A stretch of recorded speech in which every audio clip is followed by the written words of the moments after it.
Deixa eu uma história para te mostrar, né? Que é a história da família da Mariana, que descobriu esse distúrbio, né?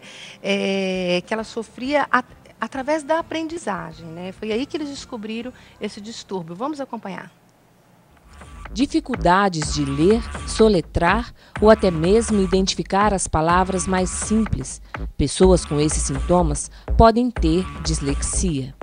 Ao contrário do que muitos pensam, a dislexia não é o resultado de má alfabetização, falta de inteligência, condição socioeconômica ou desatenção. Segundo os especialistas, ela é uma condição hereditária com alterações genéticas, uma doença que atinge hoje cerca de 17% da população mundial. As crianças também podem apresentar uma dificuldade de memória, então que a gente chama de curto prazo, memória imediata. Então você diz uma coisa para ela, daqui a pouco ela não lembra mais. A dificuldade na compreensão de textos, porque a gente não tem só crianças disléxicas, a gente tem crianças, jovens e adultos. Cláudia, mãe de Mariana, descobriu o distúrbio da filha quando a filha estava na primeira série. Me chamaram uma, depois me chamaram duas, três. Na quarta vez que me chamaram para falar que ela tinha umas dificuldades na colocação das sílabas, das letras, até mesmo o espelhado, né? Era bastante comum, inclusive nos números. E a dificuldade de começar a leitura, eles pediram para a gente começar a pôr na casa algumas tarjas escrito televisão, sofá, cama. E eu coloco aqui para vocês o que houve com a nossa realidade na época. Meu marido não concordou com isso. Ele falou, eu acho que a minha casa não é escola, ela tem que sentir que a casa dela é a casa dela e não a escola. Eu acho que esse é o papel de vocês. E daí começou a mandar a gente para psicólogo, psicopedagoga e tal. Quando chegou no meio do ano, quiseram voltar com ela pro pré. Ela se sentiu terrivelmente inferiorizada diante das outras crianças. E até que ficou uma confusão, uma falta assim de não sei se é postura profissional, eu não sei, eu sei que nós tiramos ela da escola no meio do ano. Já na nova escola, Cláudia foi instruída a fazer um laudo na Associação Brasileira de Dislexia. Nós ficamos quase 2 meses indo, fazendo um exame, oftalmo, fono, neurológico, tudo isso, né? E realmente foi diagnosticado uma dislexia do nível médio para severo. E o tratamento, a princípio nós achamos que deveria ser com uma psicopedagoga e não, era com fono. E ela me explicou que é fono no começo porque eles tratam o rudimento da palavra, que é como, não como ela ouve, mas como é interpretado naquela área do cérebro que eu até então desconhecia. Mariana, que hoje tem 14 anos, fala de algumas dificuldades que enfrentou, mas também de como conseguiu vencer e continua lutando. Eu sempre estudei bastante, então eu pegava os livros assim. Eu, assim, no começo eu tinha um pouco de preguiça, assim, umas coisas assim. Só que depois eu falei, eu tenho que estudar, né? Eu vou estudar. Eu peguei o livro, eu comecei a estudar. Aí falei, nossa, eu vou muito bem nessa prova. Eu vim com 6, eu olhei e fiz assim, ó. Minha amiga que estudou menos que eu, veio com 9. Isso me acabou. Eu cheguei na minha casa e falei, o que é mesmo, mãe? Cheguei chorando, falei assim, mãe, se eu não consigo, se eu estudo desse jeito e não consigo tirar uma nota boa, então eu sou burra. Mas pra ela, minha mãe ficou arrasada, né? Minha mãe falou que ela ficou arrasada, tudo. Aí a gente foi num, como é que é o nome? Meu médico? Nós fomos num psiquiatra. Psiquiatra. E ele, tipo, ele ajudou a gente, fez um diagnóstico com a gente, comigo, basicamente, né? E falou pra minha mãe que ele tava, tipo, lendo um livro de TDAH, que vem na dislexia, como se fosse um pacotinho. A dislexia é um presente e vem mais um montão de coisinhas dentro. Aí depois que eu fui lá, o médico falou pra eu tomar um remédio que chama Ritalina. Aí depois que eu tomei esse remédio, eu ficava assim estudando e eu tinha vontade de estudar. Todas as minhas notas aumentaram, tudo porque só faltava um tipo de concentração maior. Tá indo, tá melhorando com o tempo, com o apoio dos meus pais, né? Você viu aí, né? Um grande abraço à Cláudia, à Mariana e toda a sua família, mostrando esse distúrbio, né, Lília? E muitas vezes, como que é isso, hein? A Cláudia partilhou, né, da aceitação dos pais e também do conhecimento do profissional. Como é que é? Porque às vezes o profissional também não está muito preparado, né, para lidar com essa situação. E também os pais, né? Como que é a aceitação disso? Você viu que o transtorno para essa adolescente, né? A questão da aceitação, o pai não aceitou e estava correto de colocar as palavras para ela poder ir assimilando, estava correto. Né? E ele não aceitou que a casa seria a escola. Né? Então, vamos, isso que você colocou é importante. A questão profissional. Né? Esse assunto, dentro da área da educação, ainda também é muito novo. Até novo dentro de várias pesquisas. Né? É um trabalho contínuo. Essa questão dessa pesquisa, desse distúrbio neurológico, ainda é muito novo, inclusive no Brasil. Né? Inclusive no Brasil, e vamos mais além, né? Na América Latina de um modo geral.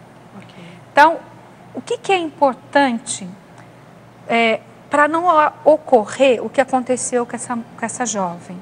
A Mariana. Né? Você é mamãe, novinho, nenenzinho bonitinho, o que você tem que começar a perceber? Porque isso começa desde a primeira infância. Isso não vai aparecer lá de adulto. Isso já vem, só que vai acumulando. Então, o que eu tenho que perceber? Observar a questão do movimento da criança, né? Se ela é agitada, muito paradinha. Perceber, quando ela começa, né?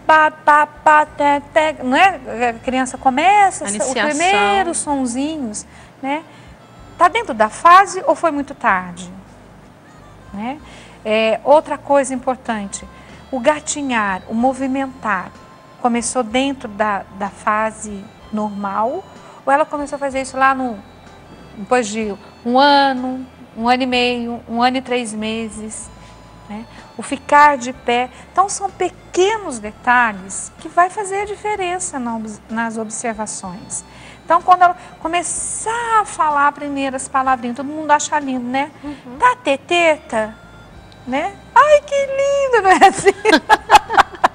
Mas, peraí, ela falou da teteta com que ano? Com qual idade que ela falou isso? Se ela tá falando isso, já pode perceber aí. Se passou de uma determinada sim, a mãe já tem que observar aí se isso já não está muito exagerado por causa da idade. Então, são pequenos detalhes que eu acho importante hoje a mamãe começar a observar. Né? Outra coisa importante, o maior problema quando a criança apresenta isso é a questão do psicomotor dela. Ela tem tudo derruba. Sabe aquela criança que vai na escola, põe um material, daqui a pouco quando vê derruba tudo, aonde passa derruba tudo, sabe aquela coisa assim? Às vezes as pessoas acham que é até uma distração. É distração e não é. Desastrada, eles não conseguem ter essa questão direito, esquerda, atrás, frente. Então isso é importante. A mãe, isso no seu dia a dia você pode estar observando. Bom, o que é importante? Vamos supor que você, lá com a sua criança com 3, 4 anos, você observou essas coisas. Qual a idade ideal para se fazer um acompanhamento? Entre 5 e 5 anos e meio. Porque dela já está começando a entrar no primeiro período escolar. Então já vou ficar observando. Quem que eu tenho que procurar? Psicólogo, fonoaudiólogo e psicopedagogo. Para fazer essa avaliação. Tem que ter essa avaliação. Aí sim, após essa avaliação, você vai então... Eles vão dar a coordenada certinha de como fazer esse tratamento e ajudar a família a acompanhar. Não tem problema nenhum, a pessoa leva uma vida normal. Por exemplo, o Walt Disney, né? Um grande escritor, né? Thomas Edison, Tom Cruise, todos são disléxicos e levam uma vida normal. O que é importante? É a família aceitar quando isso acontecer. Você viu como foi difícil para aquela família aceitar isso? Então, aceitar e a própria jovenzinha, como que é o nome dela? Mariana. A Mariana, né? Quer dizer, passar por esse processo de aceitação que eu tenho esse distúrbio, mexe com o psicológico, principalmente adolescente, né? Então você viu, ela sofreu algumas pressões na escola, sofreu a falta de informação profissional. Então, neste ponto, o que é importante? A família perceber, olhar por esses detalhes. A criança não é lerda. Quando chega nos 7 anos que começa a questão da escrita e da leitura, começa a taxar assim, ele é lerdo, ele não presta atenção, ele é voado, acabei de falar para ele, bolo. Acabei de falar, criança, bolo, né? Às vezes, até o profissional da educação, às vezes até perde a linha, porque acha que a criança não está... Não é isso. É a questão da memória rápida. Né? Ele não tem essa memória que guarda. A memória dele é muito rápida. Você acabou de falar, ele acabou de esquecer. Porque não consegue guardar. Porque não consegue. Então, o que é importante? Para o profissional de educação, percebeu isso dentro da sala de aula de uma criança? Conversa com a coordenadora da escola, chama os pais, verifica se há algum outro detalhes dentro de casa que ocorra para você ajudar. Ou se alguém na família já passou por esse Ou se alguém da família já passou por isso, né? E outra coisa importante, que eu acho hoje uma das coisas mais sérias, você detecta isso. São 3 profissionais que você tem que passar. Isso gera custo. Verdade. Concorda? Concordo. Gera custo. E muita gente não tem. E daí condição. muita gente não tem condições para isso. E daí como é que você vai fazer? Então é nesta hora que a mãe tem que aceitar verdadeiramente e começar a trabalhar dentro de casa com essa criança para poder ajudá-la. Né? Porque às vezes no poder público, né, na saúde pública não vai te oferecer condições com facilidade. Pode até oferecer um aqui, um acolá, mas é muito difícil. Né? Então, o importante que eu acho é a família ajudar.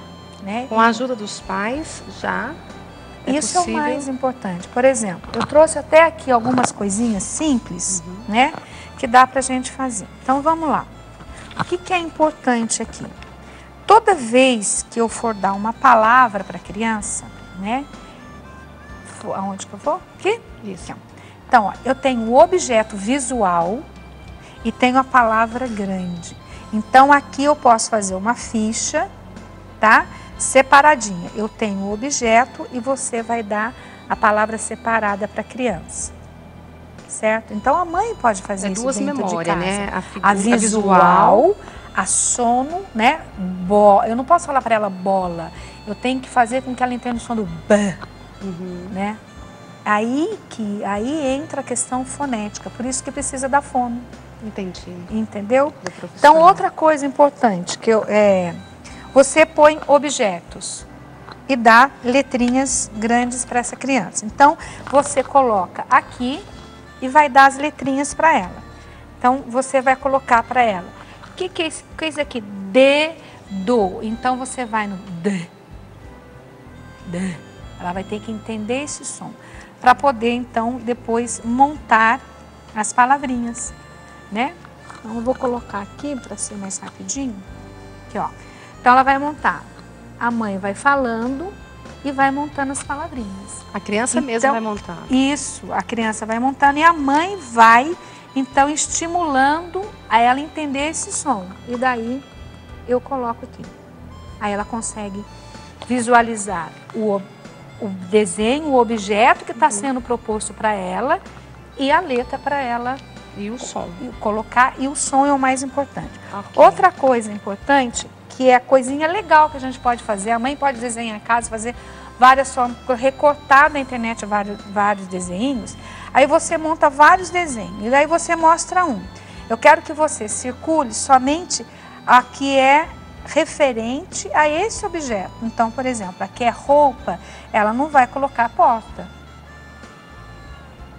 Então, ela vai aprender a sequenciar. Por isso que muitas vezes tem problema na matemática. Porque não entende a sequência.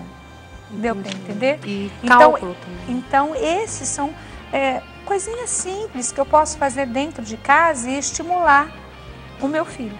Muito obrigada pela sua participação aqui no Manhã Viva, viu? Obrigado você, espero que de alguma forma eu tenha colaborado para pelo menos a primeira análise, né? Para a mamãe aí perceber algum probleminha de distúrbio. Não, já no início, para a criança não sofrer tanto, não é?